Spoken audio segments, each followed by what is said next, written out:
All right. How are you? How are you all today? So nice to meet you, Jeremy. Toda. We talked a little bit off stage before we met right now. Why don't we start with you telling about yourself a little bit, and I will, and then we'll continue. Sure. So I've spent about 25 years in the intersection of emerging technologies and the marketing function. Started my career way back in Internet 1.0. Did the first email marketing campaign in Japanese history, believe it or not. So I'm an old man, as you can see. Then worked at Microsoft for a while. I was also as the head of marketing at an enterprise social media management company called Sprinkler that went from $20 million valuation to a $1.8 billion valuation in 4 years as we grew from 30 people to 1,400. Somewhere along the line, I found Bitcoin around 2013, and I was like, this seems cool. Bought a couple, didn't buy enough, all that kind of problem. And then I was like, I have these Bitcoin, what the hell are these things? And everybody in the room knows the story from there. And I've just decided I want to devote my life to bringing decentralization to the world. And that's going to hopefully be part of my legacy. Awesome. How do you know you're a marketeer when you already start the answer with, I worked in Web 1? That's how you do marketing. So for those of you who don't know me, I'm Ben Samocha. I'm the founder of CryptoJungle and of Crypto Talks. So CryptoJungle is the leading crypto website in Israel, in Hebrew, obviously, where we offer the best and most quality content, both on YouTube and the website, and news and guides and courses and everything. Crypto Talks is the largest crypto community in Israel with almost 40,000 members. And yeah, I too have found Bitcoin a bit later, 2015 as a user, playing poker, 2017 as an investor, and as somebody who had his mind blown by Bitcoin. And here we are talking about how do we want to decentralize the 400 trillion economy. I would argue it's even larger than 400 trillion, especially if you include all the derivatives and all of that, all the fun stuff. But before we actually begin in talking about how do we decentralize the global economy, I'd like for us to define for the audience, what is decentralization? How do you perceive decentralization? Do you see it as binary? Is it a spectrum? Please. Well, I'm going to cheat a little since I know your answer, but I agree with you. There's a scale of decentralization, but I think ultimately it comes down to the question of how possible is it for a given entity to come under the control of one single person, right? So if it's sufficiently decentralized, that means it can withstand the natural tendencies of humans to sort of make a power grab. So does it need to be fully decentralized? Not necessarily, but it has to be able to withstand enough that one person can't assume total control of whatever the operating entity is. So if you give it like the crypto context, what would you like, how would you, if you look at the industry, then like truly define the decentralization? Is it the nodes? Is it the validators? Is it the community? Is it, because I think it's very important when we talk about decentralization to narrow it down to what is in the basis of it. So that's why I was asking if it's binary for you or if you see it as a spectrum. Yeah, I definitely see it as a spectrum, and I think it's, whether it's the 51% attack or the 67% attack or whatever the number is, like, just has to be too expensive for people to assume control. So to me, it is a scale, but basically comes down to, can the network withstand the efforts of power, would-be power-hungry brokers to assume control? Awesome. So yeah, obviously at the moment, when you look at the crypto space, some parts of it, in some occasions, major parts of it are essentially still centralized. For example, if we take exchanges, then we have Binance, which is a global leader that has a lot of volume, and then you have only several other exchanges that they have their own scale that is larger compared to the rest. Given that, A, do you agree with me that the space is centralized in some aspects of it? And B, how do you see the path from from where we are today to decentralizations? What are the milestones that we should be looking at? And how do you incorporate self-regulation in the picture as well? That's a lot of stuff there. I mean, I definitely agree. Yeah, exactly. I'd say sort of I'll take the first two and then the regulation. I think I guess I'll take a swing at all of them and probably forget along the way. But yes, definitely we have a lot of centralization right now, but I don't worry about that because this is all part of the progression, right? We're sort of in this grand migration that's going to take us from sort of the Web 2 to the Web 3 world. The big mistake that I've made in my career is not being patient enough. Right? I mean, I was using Amazon in 1997 and Google in 1999, and all these early services are like, this is awesome. But then, of course, when everything crashed in 2000, I was like, oh, I'm panicked, whatever. And then I was like, what have I done? Just because, you know, the trend line is inevitable. As we were talking on the panel before, the trend line is inevitable. I think the big thing, our thesis is that we aren't going to get to a point of decentralization until we fix one single big barrier, which is not scalability. It's the developer experience. There are today 18,000 developers in Web3. There are 27 million developers who aren't in Web3. And the reason they're not in Web3 is because most developers who take a look at the existing development environment, they look at Solidity and they're like, I can't build a mission critical app on this thing. I go to rec.news and there's a hack every day. Like, that's not acceptable if you're really serious. I mean, I was talking to this guy who works at Citibank, and he's like, look, I work inside the dinosaur. I see what all the problems are. I'm ready to disrupt this thing. But, like, I look around at most of the other environments out there, and, like, it's a joke. So until we create a really robust developer experience that makes it easy, safe, fast for developers to go create all of these dApps, you know, I mean, even Uniswap, which is like the gold standard, is 10,000 lines of code. It's the simplest concept. I give you token A, smart contract, and I get token B back. 10,000 lines of code. And then you spend 90% of your time just reviewing the code. That's unacceptable. We will never get to that point of decentralization if developers can't go and confidently build on a platform where they know they're not going to get hacked, where the network is not going to be a barrier to their long-term success. And then the regulation has to come as a service, right? No developer wants to go and handle all the regulatory stuff. They basically want to just get little NFT that says, yes, this person was KYC'd, and I don't have to worry about it anymore, and I can trust it, and that person can go anywhere in the network. So to me, and again, I've been looking around and talking to enough developers, they spend way too much time on the wrong stuff. We're still early, and until we have something that revolutionizes the developer experience, we're not going to get the hundreds of thousands of apps and millions of developers handling trillions of dollars for billions of people. So would you say that is the first major milestone among many? How do you see it actually going? Because eventually, when we're talking about the global economy today is comprised of so many middlemen, of so many service providers, of so many financial institutions, that they're all have established over the course of the last 70 years networks like Swift, for example, that operate in a certain way and are not necessarily open. This time we're open and we're building an open system, one that anyone can connect to and only needs is a phone and internet connection. So obviously developers is a very crucial point of it, and there is no doubt in my mind that the complexity of the code in projects that are infrastructure for smart contracts, it's absolutely insane, and it's part of the reason we're seeing so many hacks, so many errors and stuff like that. But to me, it's also interesting to learn, given that we have built, that we have established this milestone in which we allow developers to opt in relatively quickly and smoothly with the development kits and all of that. How do you bring it to the users? How do you bring the users to them? And what are the decentralized milestones you see on that front?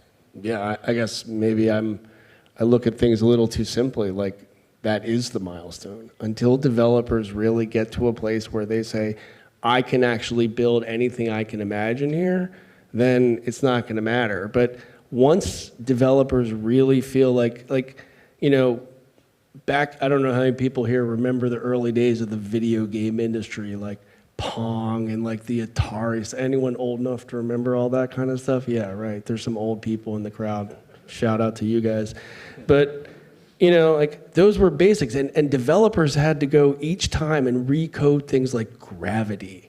They had to recode things like hit detection for a bullet. Like, that's cumbersome and annoying. And then the Unreal game engine came along and the Unity game engine came along, and the market blew up from like 3 billion to its, 180 billion or whatever it is today, because the game engine revolutionized the developer experience. And now, like, if you look at the stats on how many games were built by the Unreal Engine, it's unreal, right? So until we have that type of innovation hitting the DeFi space, we're not going to be able to unleash the creativity and the innovation of developers who will then experiment in ways that we can't even imagine. No one could foresee Netflix back in the early day. No, they're like, oh, email's faster mail, e-commerce is faster commerce, that's great. But they're like, oh, a Facebook? That was only the mind of the developers can come up with that, or Zuckerberg, I guess, in that case. But, you know, what we need to do is give developers the platform to innovate, put it on something that scales without any constriction whatsoever, and makes it into everything, and then let them go out and innovate. And like, I don't care whether they decentralize derivatives, and they're quadrillion, you're right about that. When I say 400 trillion, like, I can't even take myself seriously because it's so big. But once you get into quadrillion, it's like the guy's totally a maniac, you know? So I think, to me, like, that is the milestone. We have to have that pivotal moment for the developer experience, and then we'll see, you know, millions of developers coming in and turn their creativity loose, and somebody's going to figure out how to do an awesome app, and then the users will come from there.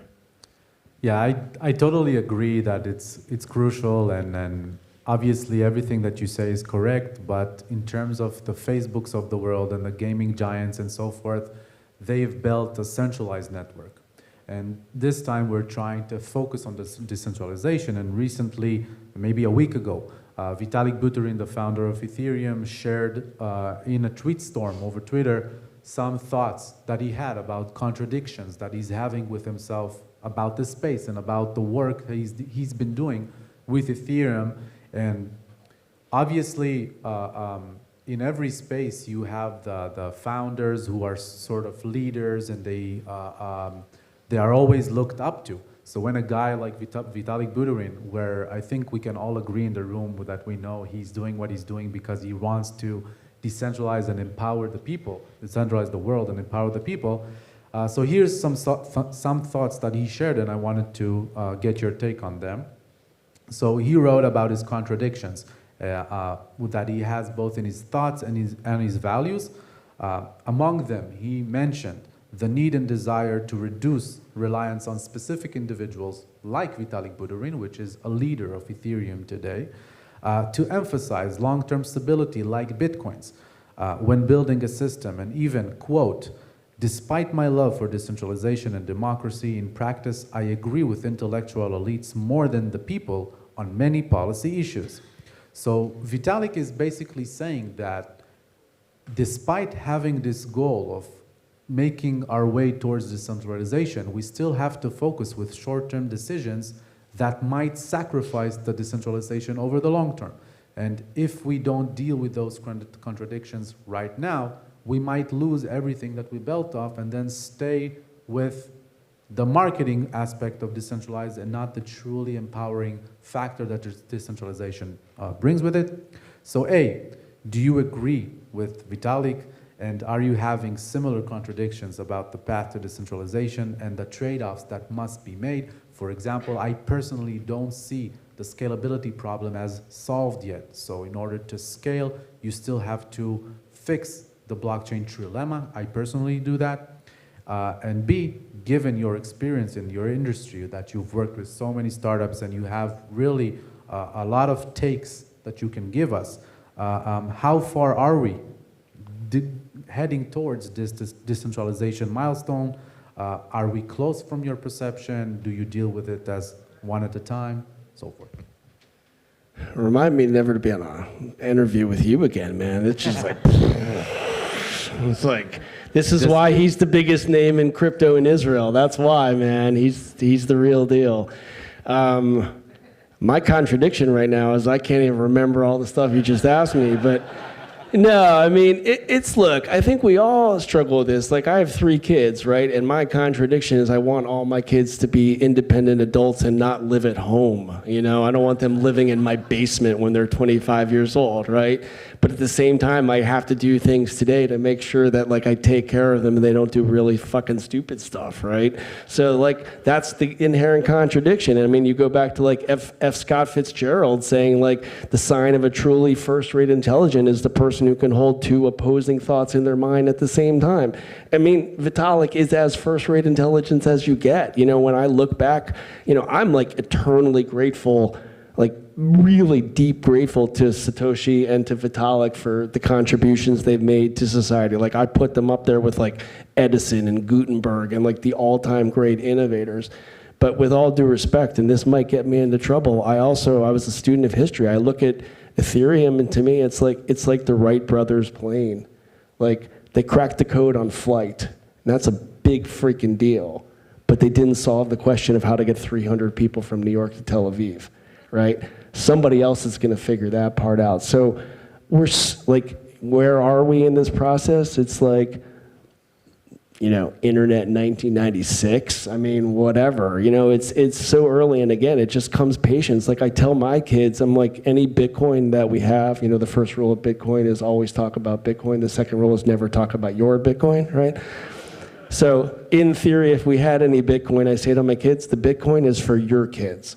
Right? Like, that's the time frame that I have on this thing. It's going to take a while, and we're going to have to keep plowing along. So, like, what the market's doing today, whether Terra Luna crashes or whatever, it doesn't matter. What's important is that the trend line's inevitable. There's more. We have to continue to make it as easy as possible for the developers and for the entrepreneurs to go out there and start things. And those things will help us resolve some of those contradictions, because we'll be able, at least we're giving people choice. If you want more centralization, go for it, but understand the risks associated with that, and the fact that you're limiting your optionality. If you want more decentralization, great, go for it, but that means you're also assuming more responsibility for yourself. I don't really care, but what I care about is giving people, you know, like I say, I'm pro-choice, just on that part. I mean, the other one too, but we'll leave that aside. You know, I mean, I should shut up now. That was actually a great answer.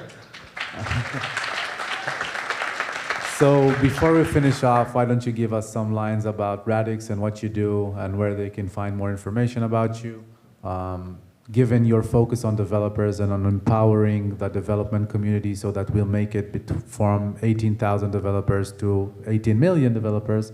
How do we get there? Wait, you're giving me permission to shill right now? I'm giving you permission to shill. Proof of shilling is about to happen. All right, fantastic. Well, Radix is a layer 1 smart contract platform purpose-built for DeFi.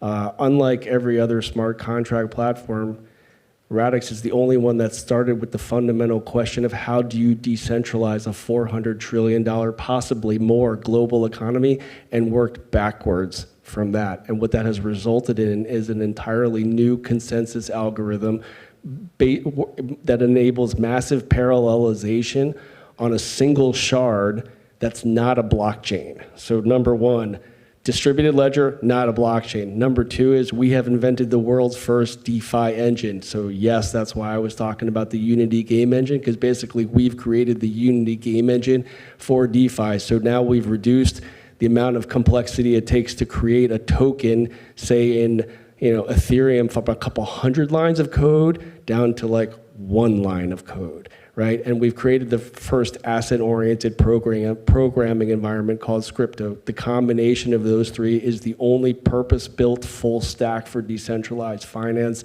in the world that has addressed the issue of scalability. Ben's still skeptical, and he should be until he reads the white paper, and then he'll have the Radix revelation like everybody else had. maybe, and if not, then he can kick my ass, and that's fine. And that's fair, but I'm the CMO, so I'm allowed to do that. So we've addressed this issue of linear scalability without sacrificing the superpower of atomic composability. We've radically improve the developer experience, and we're going to enable basically developers to go out and do what they want. And now we have 3 seconds, and that's it. How'd I do? Sounds very exciting. Sounds like you should also hire Richard Hendricks from Pied Piper. Like yes, we should. Stuff to the He's code. on the board of advisors. If you guys want to find out more about CryptoJungle, you can find us on cryptojungle.coil. Obviously, you can search up Medabrim Crypto or Crypto Talks in Hebrew. It was nice having you all, and have a great day. Thank you.